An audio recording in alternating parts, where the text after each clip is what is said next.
পুরান ঢাকার লাল ঘরের অভিশাপ।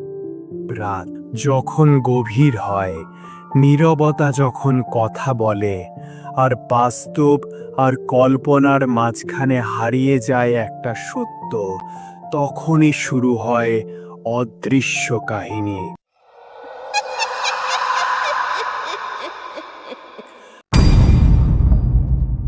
আজ আমরা জানব পুরান ঢাকার লাল ঘরের রহস্যময় কাহিনী, একটা সত্য ঘটনা যা এখনো কেউ ভুলতে পারেনি।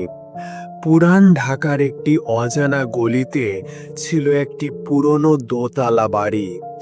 বাড়িটাকে সবাই বলতো লাল ঘর, কারণ পুরো বাড়িটি লাল ইট দিয়ে বানানো, আর তার জানালাগুলো লাল কাঁচে মোড়া। এই বাড়ির ইতিহাস অন্ধকারে ঢাকা। 1978 সালে এখানে এক বনেদি জমিদার পরিবারের বংশধর রফিক সাহেব এসে ওঠেন তার স্ত্রী আর একমাত্র মেয়েকে নিয়ে।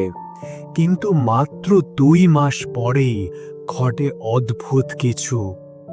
এক রাতে তার স্ত্রী ঘুমের মধ্যে দম বন্ধ হয়ে মারা যান।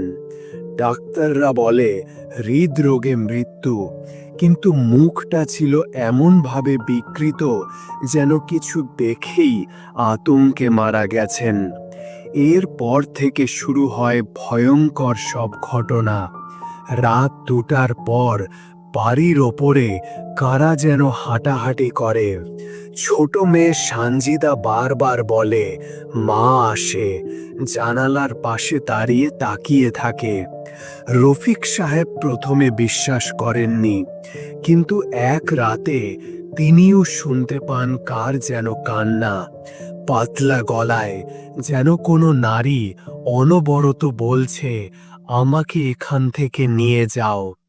তিনি গ্রামে ফেরার সিদ্ধান্ত নেন, কিন্তু যাওয়ার আগের রাতে সে নিজেই হারিয়ে যায়।